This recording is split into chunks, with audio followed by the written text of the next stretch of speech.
Tiens, bonjour, ça va? On fait aller, comme les jeunes. On regarde vite fait la machine, attention. Ah, tu fais la prévol. Je fais la prévol. Vérifie que ça bouge bien.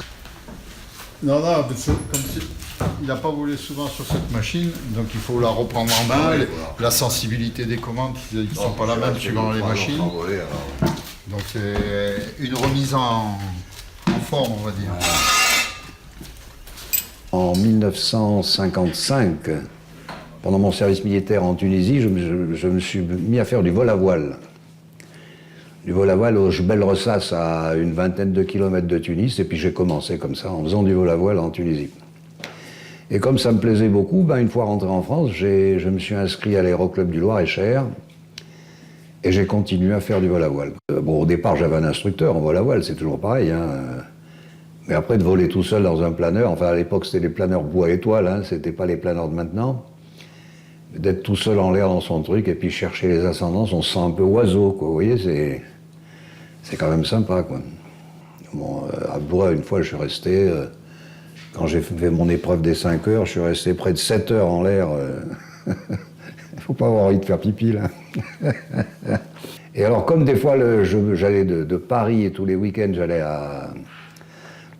à Blois, et puis des fois à Blois il pleuvait ou un truc comme ça, où il faisait pas beau. Alors on faisait pas de vol à voile, et pour ne pas y aller pour rien, je me suis mis à faire de l'avion petit à petit.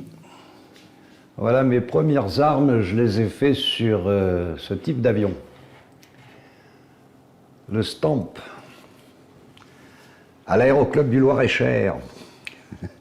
Stamp SV4, une superbe petite machine. Alors j'ai appris là-dessus. J'ai fait mes stages de perfectionnement et de voltige au Centre national de Carcassonne, là-dessus. Et les stages d'instructeur également là-dessus. Voilà, c'est l'avion sur lequel j'ai tout appris. Quand on est lâché pour la première fois, ça fait quoi? Rien du tout. Le premier vol, en général, l'instructeur qui te lâche se débrouille pour que tu t'attendes pas à être lâché. C'est démarre, hein? Alors, contact sur les deux, starter, il y a un starter, je crois. Non, il n'y a pas besoin. Je t'entends pas là. Tu m'entends? Ah ok, voilà. Voilà, là, y a pas besoin. Tu mets un tout petit peu de gaz et tu démarres. Alors on a lâché tout seul, ensuite on passe le premier degré, ensuite le deuxième, enfin à l'époque c'était comme ça. Le deuxième degré, une fois qu'on a passé le deuxième degré et qu'on a 40 heures de vol, on est autorisé à emmener les passagers sur un avion de tourisme.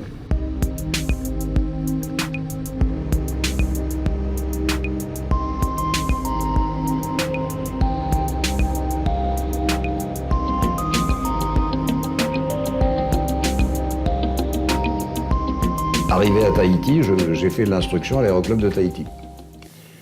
Instruction, premier, deuxième degré, perfectionnement, etc., quoi. Vous aviez quel âge? Je suis né en 34, ça fait que j'avais 31, 32 ans, quoi. Après, bon, pour m'amuser, j'ai passé mon pilote professionnel, mon IFR, et puis à la création d'Air Tahiti, je me suis dit, tiens, pourquoi j'irais pas piloter dans une compagnie? Comme ça que j'ai commencé Air Tahiti, quoi. Air Tahiti, voilà. Alors Air Tahiti, sur le Britten-Norman BN2A. Il y a 9 places plus le pilote, ça fait 10. Il y a 2 moteurs de 260 chevaux, si j'ai bonne mémoire. Bon, il a un train fixe, hein, c'est un avion assez simple.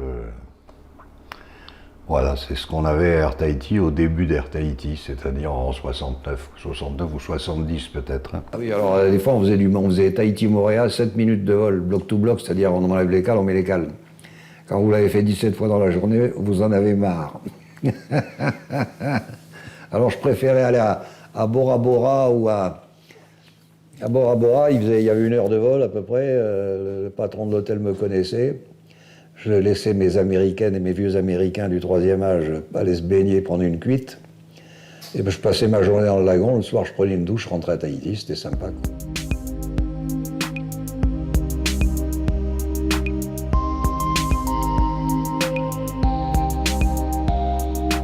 Entre Tahiti et Moorea, une fois j'ai failli aller à la patouille, quoi.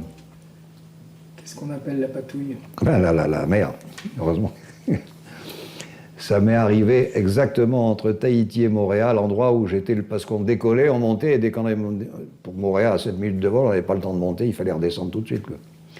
Et j'ai eu une panne d'essence en plein milieu, au milieu, quoi. Et puis arrivé à 10 mètres au-dessus de l'eau, le moteur il est reparti.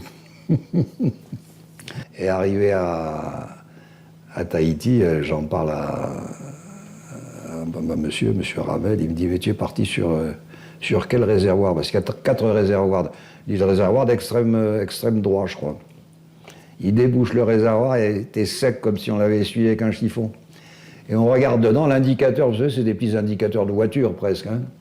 Il indiquait la moitié du réservoir, c'est-à-dire j'étais parti en croyant que le réservoir était à moitié plein, en réalité il était vide.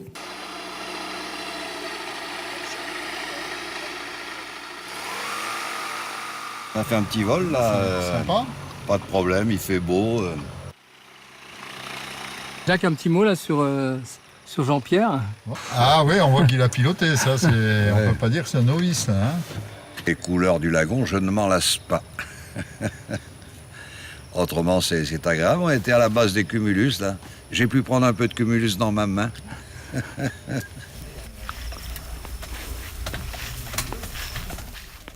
Jacques Brel, simplement, on avait la maintenance de son avion, le 29 légère, c'est-à-dire la visite des 50 heures et 100 heures sur le Jojo. Et ça se faisait au centre industriel où je travaillais pour l'UTA, quoi, le CIP de Papette. C'est l'époque où je m'occupais bénévolement de l'aéroclub en même temps.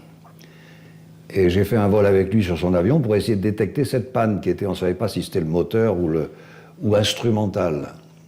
Et finalement, j'ai trouvé la panne et pour me remercier, bon, il m'a invité à dîner, quoi, c'est tout, quoi. C'était un type assez extraordinaire, humble, très...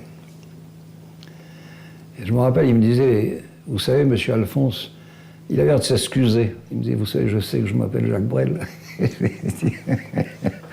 Ça m'a beaucoup amusé, ça, la simplicité du... Ouais, c'est vieux tout ça.